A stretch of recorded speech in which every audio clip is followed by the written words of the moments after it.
Hello, my name is Reverend Nancy Wilson, and I'm the leader of Metropolitan Community Churches worldwide.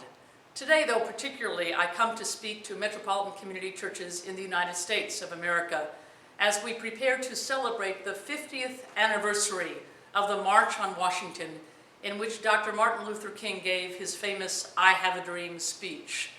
This 50th anniversary is important for many reasons, but I want to begin by reflecting personally on what this march means to me. 50 years ago, I was a 13-year-old living in Long Island, New York, attending a United Methodist church. I remember when our pastors, both of whom were white in a predominantly white church, got up and announced that they would be going to Washington, D.C. to march with Dr. King. I remember being deeply moved and touched and excited that they were going. I remember being very disappointed that I could not go with them. I remember that what it meant that white people, that white leaders, that white religious leaders were a part of this amazing coalition in Washington, D.C., and that it was going to take a coalition across many different lines, religious, racial, political, and cultural, to achieve the goals that Dr. King and civil rights leaders had set forth. And so I was proud of my pastors, proud of my church, where this was actually still a little bit of a controversial thing that they were doing. And I was also so engaged and touched by this movement. I remember watching Dr. King's speech on television as a 13-year-old. I remember being tremendously moved. I knew that this was history in the making.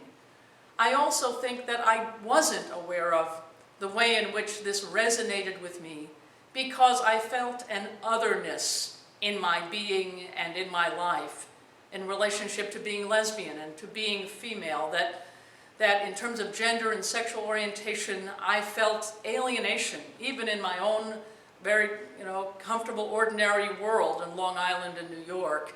And so I resonated with the way in which people who were striving for full inclusion, for civil rights, for dignity and respect, that I had a deep connection and alignment to this. It would take another, about 10 years, maybe a little less than that, for me to understand or embrace why it was that my passion about civil rights started in this connection. But it did start, and that became the time in which I wrote letters to the President of the United States to support the civil rights workers. I remember the experience of being very connected to people I knew in my church who went down to Mississippi and Alabama and became civil rights workers in those early days.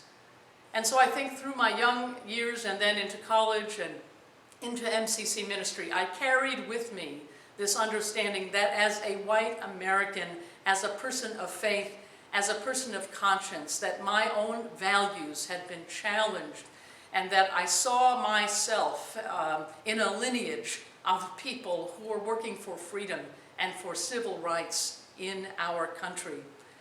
I also had an experience when I lived in Los Angeles in my 30s, in which I was part of an interesting group called White Women Against Racism.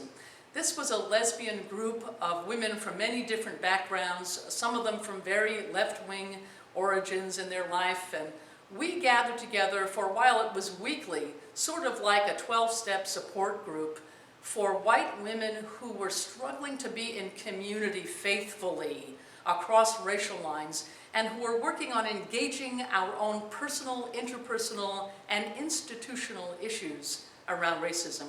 We used a concept called unlearning racism, and it was a powerful, powerful teacher for me. It became a discipline that I have used all my life to understand that all of us, whether we want to or not, learn racist concepts.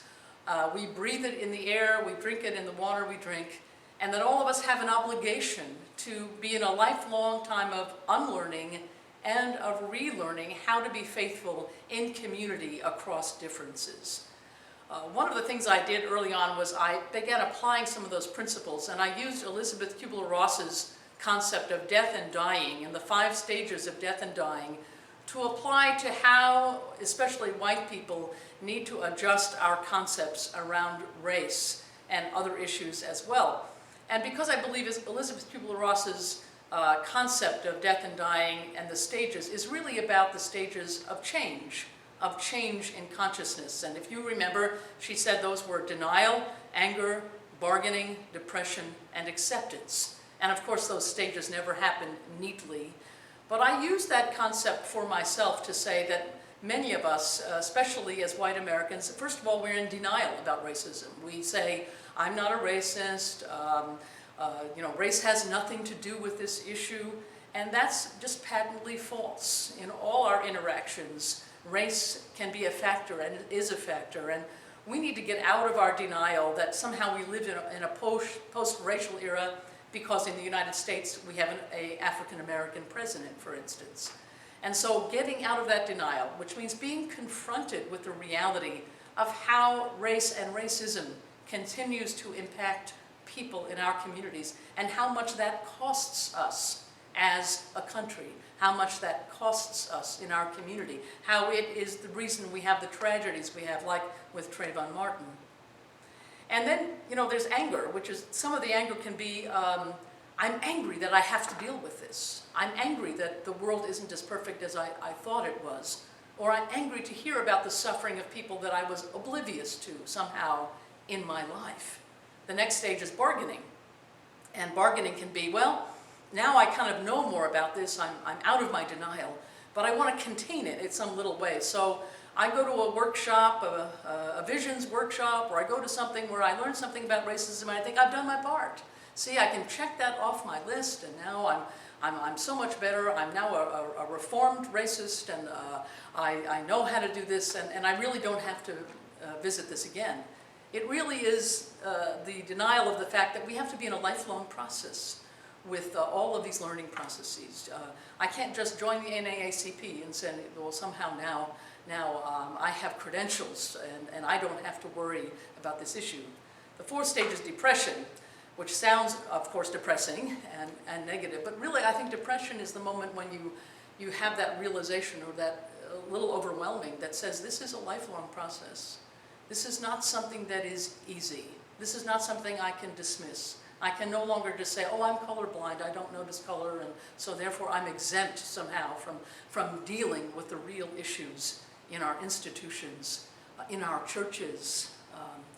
I find that as a pastor, one of the most important things in my pastorate was when a person of color would come into my office and dare to tell me, there's something in our church that is really preventing a person of color or people of color from being fully accepted in our church. There are barriers to acceptance and openness. And my best response was never to be defensive or to be in denial or to try to bargain away, but to say, I hear you, and to receive the criticism as a gift. Because this person obviously trusted me enough to believe that if they told me there was a problem, I would actually believe them, and I might actually be an ally with them to help change something in our church. This has always been the best and most productive path when I've had the courage and the humility to take it. And I wish I could say I was 100% successful at that, but I never have been. But it's been so transformational when people can feel like they can talk about the barriers, even in our local churches, and that they have an ally in you, the pastor or the board member or a lay leader, who can say, let's be on a journey together, a journey in which we are all healing from the effects of racism. And then finally there's acceptance. And I think acceptance simply means I embrace that this is a lifelong engagement for me. I accept that the realities that are in our culture and country, and I commit myself to be part of the change. We live at a moment of great challenge at this 50th anniversary of the March on Washington, where voting rights, which we thought was a settled question in our country, are now being challenged by a Supreme Court ruling and by the laws in many states that prejudice against people of color, and sometimes even poor people of any color, being able to vote in their communities. The voting rights are the foundation of civil rights in our country.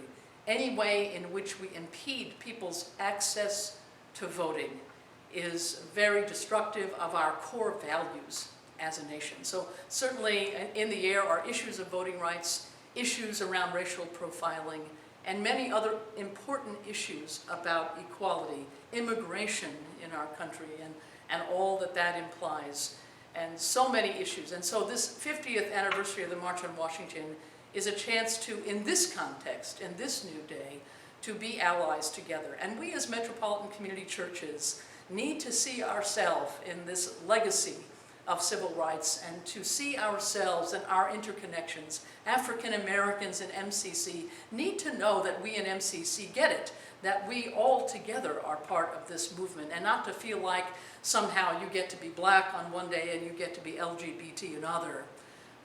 The ways in which we can interrupt that, and we can all be in solidarity with one another on the many issues that impact us. That's a great gift we can be. I know that there are MCC churches that will be very visible at the March on Washington, and many of our leaders will be present and participating, and I'm so proud that that is happening. I'm so proud that we will be part of that great historic moment. I also want to take a moment to say how moved I was to hear that Bayard Rustin had been given the Presidential Medal of Freedom posthumously this week by the President of the United States. Bayard Rustin is a civil rights hero who was persecuted by the FBI, who was persecuted in many ways by our country, by our government, because he was gay. And his partnership with Dr. King in really being the architect of the March on Washington, of being an architect of the early days of the civil rights movement, was an incredible, heroic gift he gave to our country. He is a hero in the African American community. He is a hero in the LGBT community. And today he is no longer divided. He is all of that. And we give thanks for this retroactive honoring of who he is and what he has given to our world, to our country, and to the legacy of civil rights. It makes me proud to be an American today, to know that even posthumously, he will receive the Presidential Medal of Freedom. Thank you.